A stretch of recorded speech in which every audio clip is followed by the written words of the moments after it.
주시는 하나님의 말씀은 여호수아서 23장 4절과 15절 그리고 24장 14절과 15절 말씀입니다. 보라, 나는 오늘 온 세상이 가는 길로 가려니와 너희 하나님 여호와께서 너희에게 대하여 말씀하신 모든 선한 말씀이 하나도 틀리지 아니하고 다 너희에게 응하여 그 중에 하나도 어김이 없음을 너희 모든 사람은 마음과 뜻으로 아는 바라. 너희 하나님 여호와께서 너희에게 말씀하신 모든 선한 말씀이 너희에게 임한 것 같이 여호와께서 모든 불길한 말씀도 너희에게 임하게 하소서.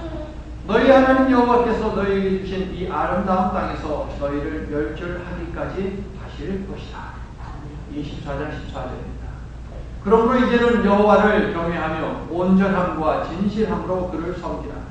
너희의 조상들이 강 저쪽과 애굽에서 섬기던 신들을 치워버리고 여호와만 섬기라. 만일 여호와를 섬기는 것이 너희에게 좋지 않게 보이거든 너희 조상들이 강 저쪽에서 섬기던 신들이든지 또한 너희가 거주하는 땅에 있는 아모리 족속의 신들이든지 너희가 섬길 자를 오늘 택하라. 오직 나와 내 집은 여호와를 섬기겠노라. 아멘. 영혼에 관해서 이야기할 수 있는 가장 좋은 시간이 언제일까요?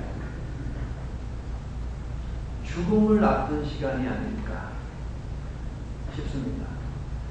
그리스 아테네의 철학자 소크라테스, 너 자신을 알라. 10명의 효자보다 1명의 악처가 낫다. 악법도 법이다. 뭐 이런 말을 한 사람입니다. 그가요, 약 2400년 전에 사형장에 섰습니다. 사형 선고를 받고 이제 그가 죽게 되겠어요. 평소에 그를 알고 지내는 지인들이 소크라테스를 찾아옵니다. 그리고 그를 위로합니다. 소크라테스는 지인들과 만나서 허그하고 인사하고 여자분들을 먼저 그리고 집으로 돌려보냅니다. 끔찍하잖아요. 목이 잘려 나가는 거니까. 약을 먹고 죽어야 되는 거니까. 그 약 먹고 막 그냥 몸부림치는 그 모습을 보면서 얼마나 끔찍하겠습니까? 그래서 여자들을 먼저 돌려보냅니다. 그리고 남아있는 우리 남자 친구들과 함께 또 제자들과 함께 소크라테스는 논쟁을 하기 시작합니다. 죽음을 앞두고 뭐에 대해서? 영혼에 대해서. 영혼이라고 하는 것은 존재하느냐? 영혼은 정말 불멸하느냐? 멸망하지 않느냐라는 것에 대해서 이야기를 합니다. 그가 열띠게 막 이야기를 합니다. 그의 친구가 걱정이 돼가지고요. 이북에 저 간수가 그러는데 죽기 전에 이렇게 얘기 많이 하고 시끌벅적하게 하면 약발이 잘 안 받는데 그러니까 좀 조용히 하게. 잘못하면 자네 두세 사발을 마실지 몰라. 그때 소크라테스가 이렇게 이야기합니다. 내가 평소에 죽음과 가까운 그런 삶을 살려고 애를 썼는데 죽음이라고 하는 것이 내 앞에 닥친다고 해서 내가 그것을 두려워하는 것이 말이 되는가? 라고 그렇게 이야기하면서 영혼은 존재한다. 영혼은 멸망하지 않는다. 라고 하는 것에 대해서 엄청나게 이야기를 했습니다. 왜냐하면 소크라테스는 믿었거든요. 영혼은 있다. 죽음 이후에 영혼이 가는 세계가 있다라고 하는 것을 그는 믿었거든요. 그 이야기를 한 다음에 소크라테스가요. 자, 이제 나는 준비가 됐으니까 독약을 독약이 든 사과를 나한테 가지고 오세요.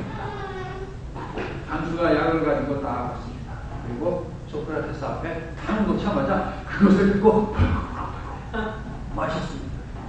그리고요, 이 약이 온몸에 구석구석에 잘 퍼지도록 감옥의 방을 막 돌아다녔습니다. 걷다 보니까 이제 몸에 약이 퍼지죠. 다리가 말을 듣지 않습니다. 소크라테스는 그 자리에 앉았습니다. 그 모습을 본 옆에 있는 지인들이요, 슬퍼합니다. 눈물을 흘립니다. 소크라테스는 자리에 눕습니다. 그리고 그의 절친인 크리톤을 부릅니다. 그리고 그에게 하는 말, 이것이 그의 유언이 되었습니다. 이북의 크리톤, 아스클레피우스에게 내가 닭 한 마리를 비쳤는데 자네가 좀 대신 갚아줘. 그의 유언이에요. 그런데요, 아테네의 문화를 알면 이것이 참 유머스럽고 익살스러운 말이다라고 하는 것을 알 수 있어요. 아스클레피오스는 아테네 사람들이 믿었던 약의 신입니다. 의술의 신이에요. 자, 소크라테스가 약을 먹었는데 어떻게 해요? 독약의 기운이 쫙 퍼졌잖아요. 그러니까 소크라테스의 말을 정리하자면 이런 겁니다. 약발이 참 잘했는데 약의 신이 나를 위해서 일을 했구나. 그렇다면 내가 그 약의 신에게 빚을 줍니다. 아테네 사람들은요, 병이 들면 아스클레피오스에게 기도합니다. 그 신전에 가서 기도를 해요. 그리고 그 기도가 이루어져서 병이 나오면 아스클레피오스에게 무엇을 갖다 바치느냐? 닭 한 마리를 갖다 바쳐요. 감사의 표시로.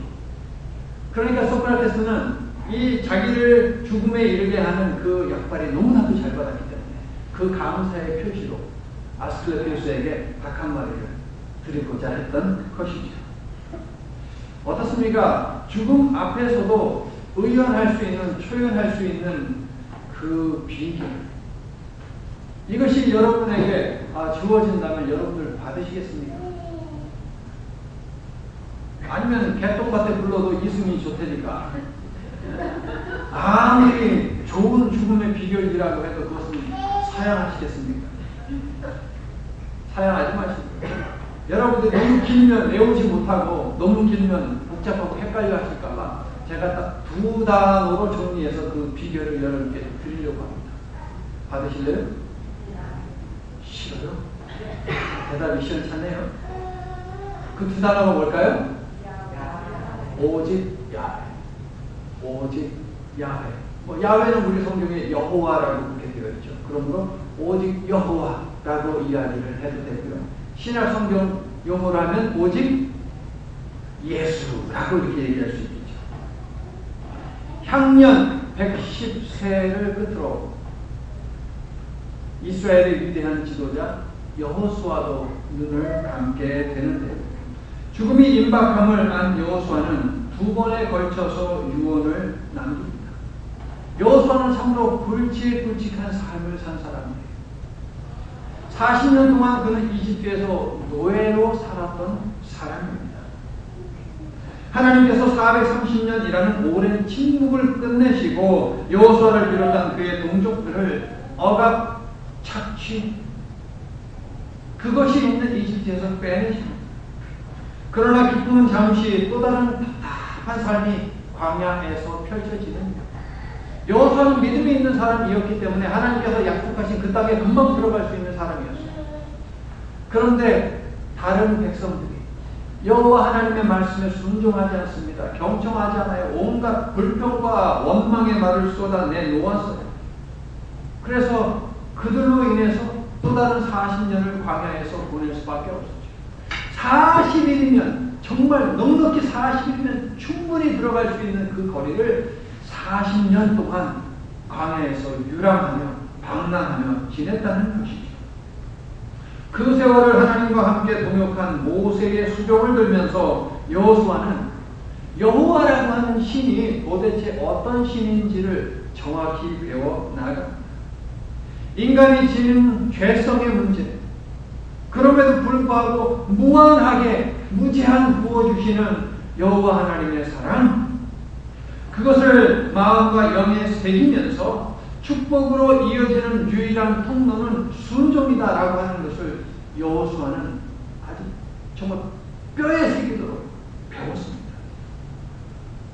여호수아서 설교 2번째 시간에 저는 최대의 힘을 만들어내는 원동력에 대해서 말씀을 드리는데요. 그 원동력이 뭐였죠? 순종이었습니다. 순종은 여호수아서의 핵심 단어이고요.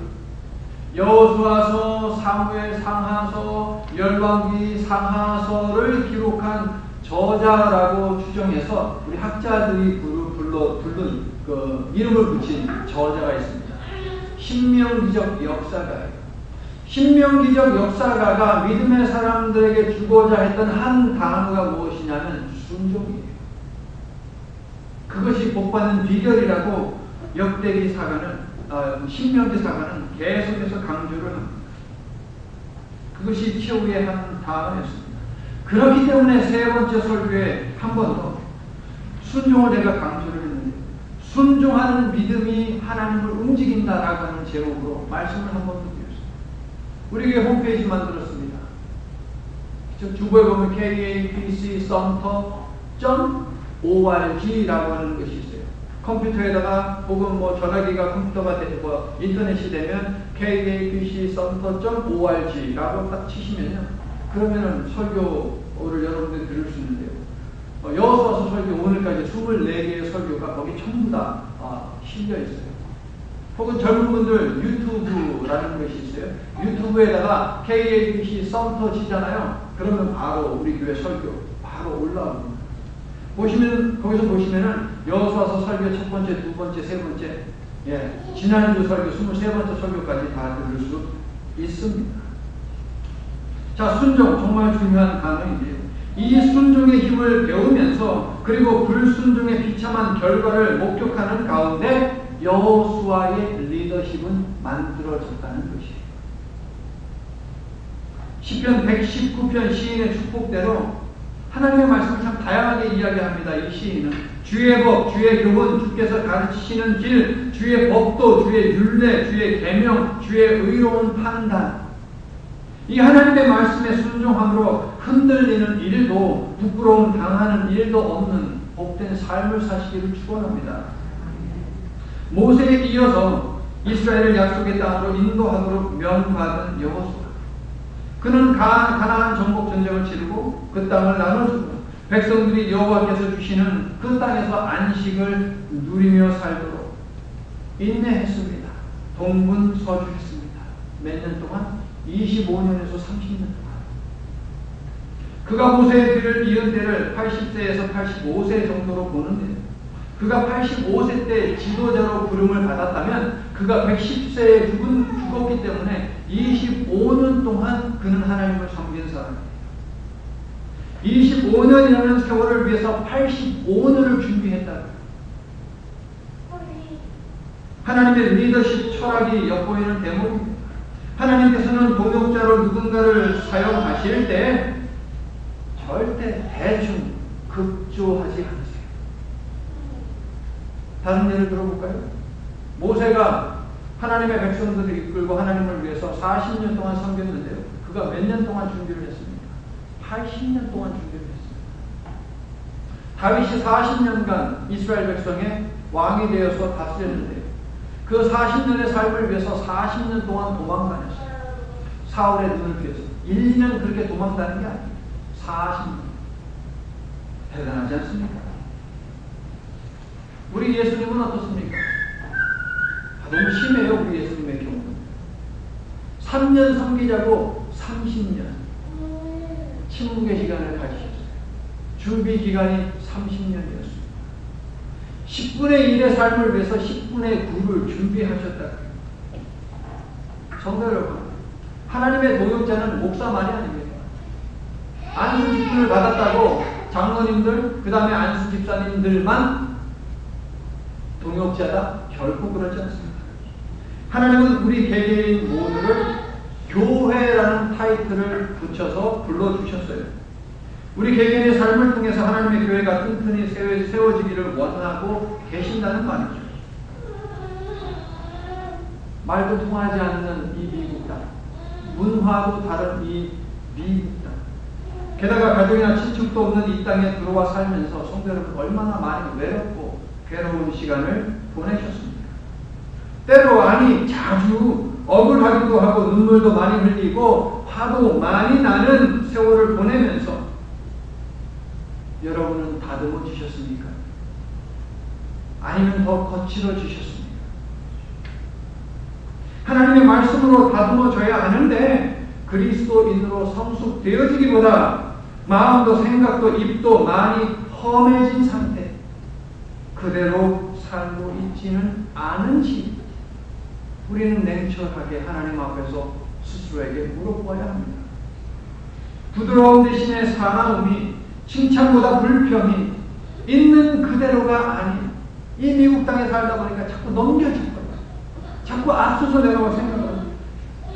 나 자신을 살피기보다는 다른 사람에 관해서 비난하는데 익숙해져 있지 않은지. 이러한 상태라면 하나님께 쓰임 받을 수가 없습니다. 왜요? 하나님은 거룩하신 분이시다. 그분의 일은 거룩하기 때문에 하나님께서는 성도 거룩한 무리들을 부르시고, 그렇다고 해서 우리가 완벽하게 철저하게 모든 부분에 있어서 거룩해야만 하나님께 쓰임 받는다, 그것은 아닙니다. 그런 사람이 세상에 어디 있어요? 없어요. 그렇다면 하나님께서 우리에게 요구하는 것은 무엇입니까? 흠없고 거룩한 삶을 위해서 하나님 앞에서 결단하는 사람, 그 사람을 쓰신다는 이야기. 하나님께 쓰임 받기를 원하십니까, 여러분? 목회를 하라는 이야기가 아닙니다. 하나님의 말씀에 기록되어 있는 그대로의 삶을 살겠느냐라는 질문을 성령님께서 이 종을 통해서 여러분들에게 하시는 것이, 하나님 앞에서 그렇게 하기로 결단하시는지. 여기 모인 우리 모두가 하나님과 더불어 동역할 수 있는 권리를 부여받았습니다. 그리고 하나님께서는 우리 모두가 하나님의 일을 감당하기를 원하십니다. 아멘. 하나님께서는 제2, 제3, 제4의 여호수아를 찾고 있어요. 그래서 제 영어 이름이 자수아잖아요. 여호수아. 하나님 저를 사용하소서. 제가 쓰임 받도록 준비하겠습니다. 매일매일 다져지겠습니다. 라는 결단이죠. 그러므로 하나님께서 행하시는 훈련에 저와 여러분 모두 적극적으로 임하여 잘 다듬어지는 하나님께서 사용하시는 하나님의 자녀가 다 될 수 있구나. 예수님의 이름으로 축원합니다. 자, 세월의 장사가 있습니까? 없어요. 광야를 누비고 이집트에서도 생존을 하고 가나안 땅에서도 수많은 전쟁을 치러냈던 여호수아이지만, 여호수아 역시 이제 모든 사람들이 가는 그 길, 죽음의 길로 가야만 했어요. 23장 14절. 보라, 나는 오늘날 온 세상이 가는 길로 간다. 쉽게 뭔 말이에요? 나 죽는다. 여호수아는 죽음을 앞두고 각 지파가 이제 치러야 하는 남은 전쟁들이 있잖아요. 그 전쟁을 주도해야 하는, 인도해야 하는, 리드해야 하는 이스라엘 각 지파의 지도자들을 부릅니다. 실로로 불러 모아요. 왜 실로로 불렀을까요? 실로에는 여호수아가 세운 하나님의 장막이 있습니다. 하나님께 예배하는 곳이 있어요. 하나님 앞에서 모였을 때 바로 그곳에 모였거든요. 각 리더들에게 여호수아는 확실시 하고 싶은 것이 하나 있었어요. 하나님의 말씀으로 그들과 확실하게 해 구어야 하는 것이 있었기 때문에 실로로 불러 모은 것이죠. 2절입니다. 여호수아가 온 이스라엘 곧 그들의 장로들과 수령들과 재판자들과 관리들을 불러다가 그들에게 이르되, 나는 나이가 많아 늙었도다. 여호수아가 부르는 사람들이 누구라고요? 연로한 사람들이요, 각 지파의 대표들이요, 재판하는 사람들이요, 그리고 관리들이요. 그들에게 전하는 유언의 핵심이요, 오늘 첫 번째 본문 여호수아서 23장 14절과 15절 말씀입니다. 23장 전체를 간략하면 이렇습니다. 여호와께서 하신 말씀이 하나도 이루어지지 않은 것이 있더냐? 없지. 그것을 우리 모두가 확실하게 체험을 했어. 여호와는 우리와 함께 싸우시는 분이야. 그분이 이루시는 일이 축복이 될지 저주가 될지는 우리의 순종 여부에 달려 있다는 것, 그것을 너희들이 분명하게 알 것이다. 이것이 첫 번째 유언입니다. 뭐 어쩌라는 이야기예요? 불순종함으로 약속의 땅까지 와서 멸망당하지 말고 순종함으로 이 땅에서 계속해서 축복을 누리며 살도록 리더인 너희들이 이제 백성들에게 하나님의 말씀으로 권면해야 된다, 가르쳐야 된다라는 것입니다. 6절과 7절 말씀입니다. 너희는 크게 힘써 모세의 율법책에 기록된 것을 다 지켜 행하라. 그것을 떠나 우로나 좌로나 치우치지 말라. 오직 너희 하나님 여호와께 가까이 하기를 오늘까지 행한 것 같이 하라. 여호수아가 죽음을 앞두고 이 말을 전하려고 나이 많은 장로들을 불렀다라고 하는 이 사실을 통해서 야, 하나님의 일에는 나이가 없구나. 나이가 없구나. 오히려 나이가 들수록 그 책임이 막중하구나 라고 하는 사실을 알 수 있습니다. 혹시 여러분이 우리 교회에서 내가 좀 나이가 들었지? 내가 좀 최고 연장자지? 라고 이렇게 생각하는 분들이 있다면 이거 명심히 들어야 할 말입니다. 그만큼 신앙에 있어서 본이 되어야 합니다. 젊은 사람들이 하나님의 말씀대로 양육되도록 여러분이 먼저 말씀의 사람이 되어 먼저 섬겨야 돼요. 이걸 지금 여호수아가 나이 많은 할머니 할아버지들 불러놓고 하는 이야기예요. 본이 되어야 한다. 여러분이 생각할 때 여러분 나이가 우리 교회에서 1등입니까? 그렇다면 신앙의 본보기도 1등이 되어야 돼요. 그만큼 큰 부담을 가지고 나이가 들어갈 수 있기를 예수 그리스도의 이름으로 축원합니다. 유토피아라고 하는 책이 있습니다. 영국 사회를 신랄하게 비판하였던 토마스 모어가 기록한 책입니다. 국왕에게 충애를 받았습니다. 사랑을 많이 받았어요. 신망이 높았습니다. 그는 법률가였습니다. 관리로서 영국에서 일을 하였습니다. 그런데 왕이 올바른 일을 하지를 않아요. 토마스 모어가 가만히 있을 사람이 아니에요. 왜냐하면 그 사람은 신앙에 따라서 생각하고 신앙에 따라서 말을 하는 사람입니다. 왕이 아무리 높은 위치에 있고 큰 권력을 자기를 죽일 만한 그런 권력을 가지고 있다 하더라도 토마스 모어는 두려워하지 않았고 주저하지 않았습니다. 왕에게 입 바른 소리를 했어요. 그래서 57세라는 젊은 나이에 목이 잘려 나가게 되었습니다. 신앙을 지킵니다. 토마스 모어의 사형 집행날이 되었습니다.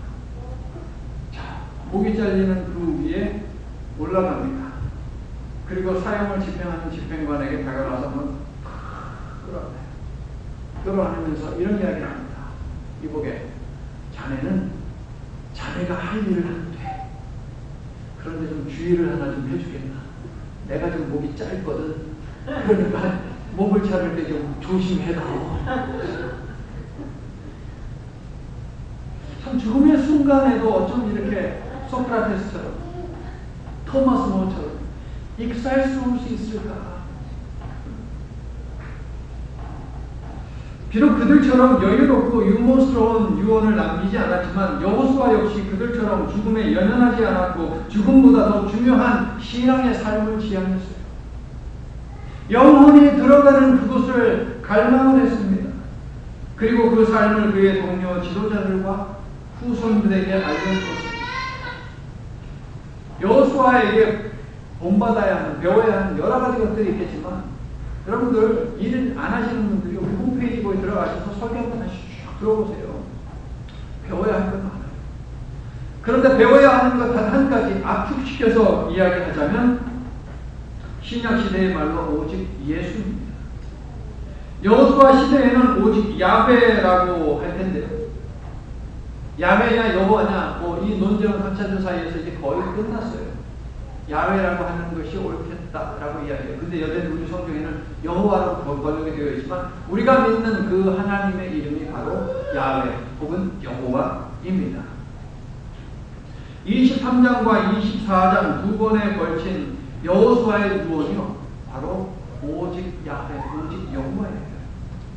이스라엘의 지도자들을 불러 오직 야훼를 고별 설교로 전한 여호수아는 이제 온 회중을 불러 모으는데요. 지도자들을 불러 모을 때는 실로로 하나님의 장막이 있는 그곳으로 불러 모았다면 온 백성들을 불러 모을 때는 쉐켐이라고 하는 곳으로 불러 모읍니다. 세 개.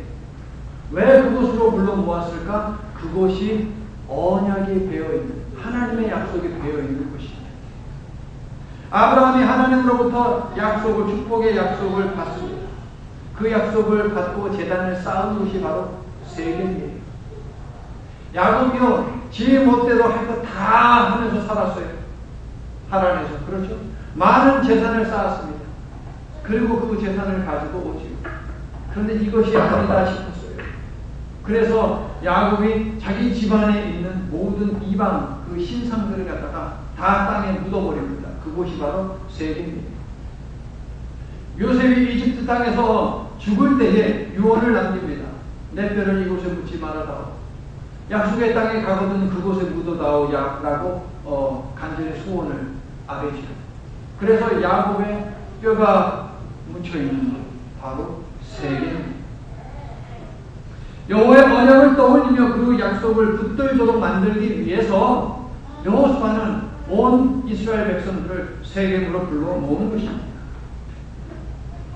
하나님의 언약과 관계된 땅 세겜에서 여호수아는 언약을 중심으로 이야기를 하는데 아브라함에서부터 오늘날 가나안 땅에 들어와서 땅을 차지하고 편안하게 살고 있는 이 시대까지를 언약이라고 하는 것을 중심으로 쫙 설교를 합니다. 다른 신이 아니라 여호와 그분이 바로 여기까지 인도해 주셨다라고 하는 것을 이스라엘 온 회중들의 머릿속에 심어주기를 원했어요. 그리고 오직 여호와만을 섬기겠다라고 결단하도록 촉구하는 것이죠. 그래서 24장을 보게 되면요, 이 사실을 알려주기 위해서 너희들을 이곳까지 인도해 주신 신은 다름 아니라 여호와다라고 하는 것을 알려주기 위해서 21번이나 여호와라고 하는 이름을 사용을 했다는 것이에요. 그야말로 오직 야훼 여호와이지. 여호수아의 두 번째 유언의 핵심이 바로 오늘 두 번째 본문이라고 할 수 있습니다. 그러므로 이제는 여호와를 경외하며 온전함과 진실함으로 그를 섬기라. 너희의 조상들이 강 저쪽과 애굽에서 섬기던 신들을 치워버리고 여호와만 섬기라. 만일 여호와를 섬기는 것이 너희에게 좋지 않게 보이거든 너희 조상들이 강 저쪽에서 섬기던 신들이든지 또는 너희가 거주하는 땅에 있는 아모리 족속의 신들이든지 너희가 섬길 자를 오늘 택하라. 오직 나와 내 집은 여호와를 섬기겠노라. 23절을 보니까요, 이스라엘 내에 이미 이방 신들을 숭배하는 자들이 있어요.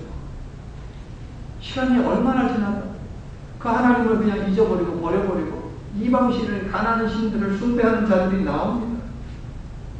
약 25년 동안 가나안 땅에 들어와 있으면서 가나안의 종교와 그들의 신들, 가나안의 문화와 그들의 축제 등에 관해서 듣고 가나안의 종교와 문화에 빠져버린 이스라엘 백성들이 막 계속 나오는 것이에요. 참담하게 백성들을 바라보는 여호수아. 그에게는 분명 큰 분노와 함께 우려하는 마음이 있습니다. 그동안 하나님께서 이스라엘을 굶기지 않으셨어요. 목말라 죽게 두지 아니하셨습니다. 적들의 칼에 쓰러지지 않게 하셨어요. 가나안 땅의 모든 전쟁을 치를 때 하나님께서 먼저 가셔서 싸우셨어요. 이스라엘에게 승리를 안겨주셨습니다. 그런데 그런 하나님을 버리고 이방신을 숭배한다는 것, 여러분이 생각해도 말 안 되잖아요. 세상 사는 사람들도 의리라고 하는 것을 강조하는데 하나님을 믿는 사람들이 의리는 그냥 다 갖다 버려버려요. 먹여주신 하나님, 재워주신 하나님, 공급해주신 하나님, 지켜주신 하나님, 땅도 주신 하나님, 이 하나님을 갖다가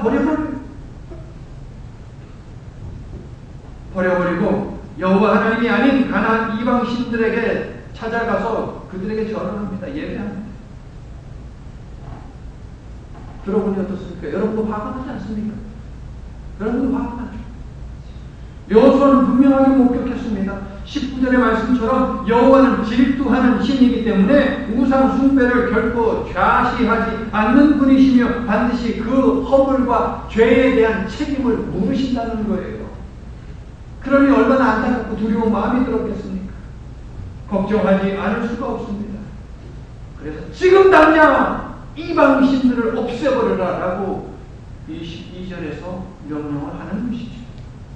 23장에서 이스라엘 지도자들을 향해 마지막 말을 전할 때 여호수아는요, 여호와는 우리와 함께 싸우시는 분이다 라고 이야기합니다. 여호와는 우리와 함께 싸운다. 이게 두 가지 의미가 있습니다. 영어로 이야기할 때에 fight with us 라고 하는 것이 있고 fight against us, 우리에 대항해서 저항해서 싸우신다라고 하는 그런 의미가 있겠죠. 세계에서 이스라엘 백성들 전체에게 한 유언 24장 말씀을 보면요, 여호와는 그의 백성들을 위해서 앞서서 일을 하는 분이다 라고 이야기합니다. 앞서서. 오늘 묵상 기도할 때 제가 신명기 1장 29절에서 31절 말씀을 읽었습니다. 그 말씀의 핵심이 무엇입니까? 여호와 하나님께서 앞서 가셔서 일을 하신다는 것이에요. 생각을 해서 해보세요. 이스라엘 백성들이 여전히 그 광야에 있을 때 하나님께서 가나안 땅에 먼저 들어가셔서 그들로 하여금 이스라엘 백성과 여호와 하나님에 대해서 두려워하는 마음을 갖게 하셨어요. 그렇죠? 정탐꾼을 보낼 때에 기생 라합이 이야기합니다. 가나안에 사는 온 백성들이 여호와라고 하는 그 신의 이름을 듣고 그분의 백성들이 했던 일에 관해서 듣고 무서워서 벌벌벌 떨고 있다. 기브온 백성들도 똑같은 이야기를 합니다. 이미 이 땅에 여호와 야훼라고 하는 신이 어떤 신인지 다 퍼져 있다. 그래서 두려워 떨고 있다. 누가 그 일을 하셨는데 먼저 들어가셨어? 여호와 하나님이 하신 분이시죠. 내가 너희에게 말하기를 그들을 무서워하지 말라, 두려워하지 말라. 너희 앞서 행하시는 너희 하나님 여호와께서 라고 신명기가 이야기합니다. 여호와께서 준비하셨으니 싸우기만 해요. 싸우기만 하면 됩니다. 여호와께서는 자신을 전적으로 의지하여 나서는 자들과 함께 싸우시는데 fight with them. 그들과 함께 싸우세요. 이러한 경우에 그 사람들은 하나님 편입니다. 그렇기 때문에 그들에게 승리가 주어져요. 그런데 하나님을 의지하지 않고 자기 자신의 힘을 믿습니다. 아니면 다른 이방신들을 의지합니다. 그러한 자들과 함께 싸우시는데 여기에서는 fight against them. 그들은 하나님의 적이 됩니다. 하나님의 백성이 아니에요. 하나님의 원수입니다. 그래서 하나님께서 그들을 진멸하시는 것이죠. 성도 여러분, 여호와께서 우리와 함께 with us 싸우실 때 우리는 승리의 축복을 얻게 되지만 여호와께서 우리와 함께 against us 싸우시면 우리는 패배하는 징벌 가운데 거할 수밖에 없어요. 그러므로 23장 8절 말씀처럼 하나님께 가까이 친밀히 하시기를 축원합니다. 24장 23절처럼 마음을 온전히 하나님께로 향하고 24장 24절 말씀처럼 하나님의 목소리에 청종하는 늘 하나님 편에서는 오직 야훼, 오직 예수의 백성이 되시기를 예수 그리스도의 이름으로 축원합니다. 결혼 30주년을 맞이해서 어떤 부부가요? 성지순례를 가봤습니다. 그런데요, 성지순례를 간 두 번째 날에 남편이 그만 심장마비로 죽고 말았어요. 이 남편이 죽자 장의사에서 사람이 찾아옵니다. 그리고 이 아내에게 이야기합니다. 한국으로 이 시신을 가지고 가게 되면 2만 불이라고 하는 돈입니다. 하지만 여기에서 묻히게 되면 500불이면 돼요. 가뜩이나 성지에 묻히는 것이니 얼마나 복된 일이겠습니까? 어떻게 하시겠어요? 참 고민을 합니다. 아무래도 제 남편을 돈이 좀 들더라도 한국으로 모시고 가야 되겠어요. 장의사가요, 이 여인에게 묻습니다. 도대체 왜 그렇습니까? 성지 묻히면 좋잖아요. 500불이면 된다니까요.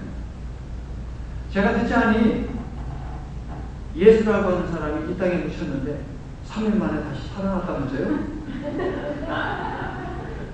남편이 다시 살아날까봐 남편을 한국에 데려가야 하겠더니.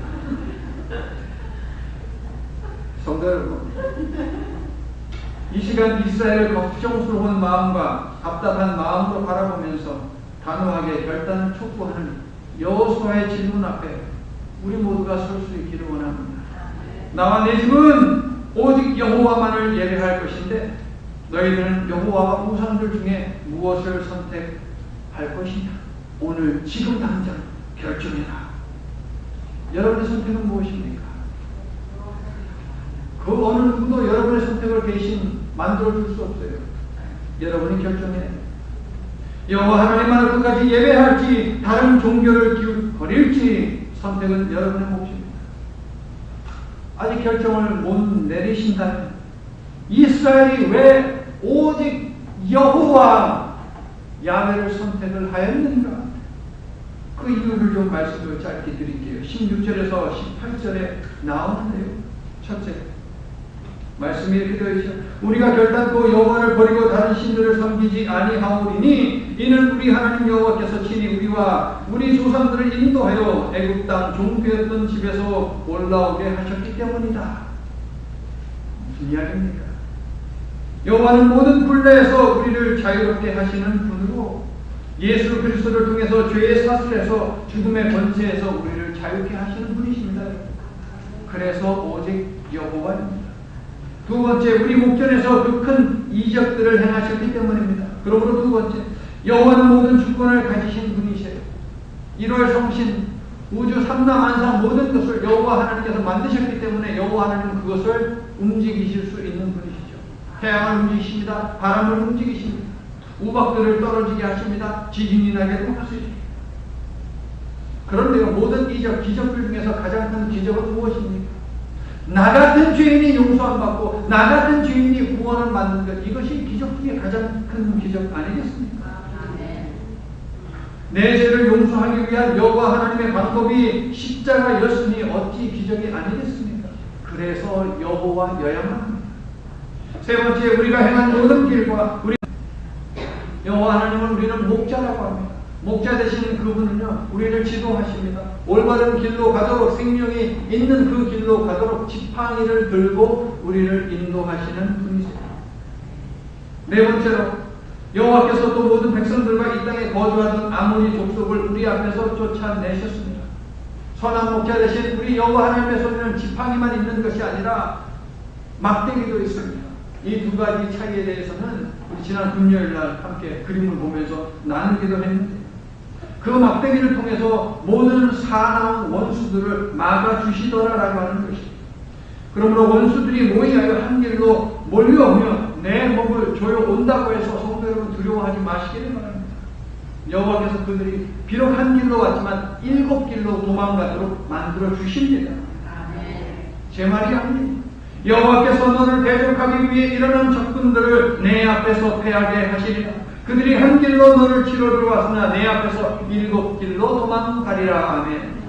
그러므로 성도 여러분, 여러분도 오직 여호와만을 섬기며 오직 그분만을 예배하는 삶을 사시기를, 구원과 영생을 위한 유일한 길, 유일한 진리, 유일한 생명이신 예수 그리스도의 이름으로 축원합니다. 하나님 고맙습니다. 이 아침도 저희들 하나님의 전으로 불러주셔서 하나님을 예배하게 하시고 하나님의 말씀을 듣게 하셨나이다. 오직 여호와, 오직 예수 그분만이 우리에게 구원을 줄 수 있는 생명의 길임을 오늘 말씀을 통해서 저희들에게 알려주셨습니다.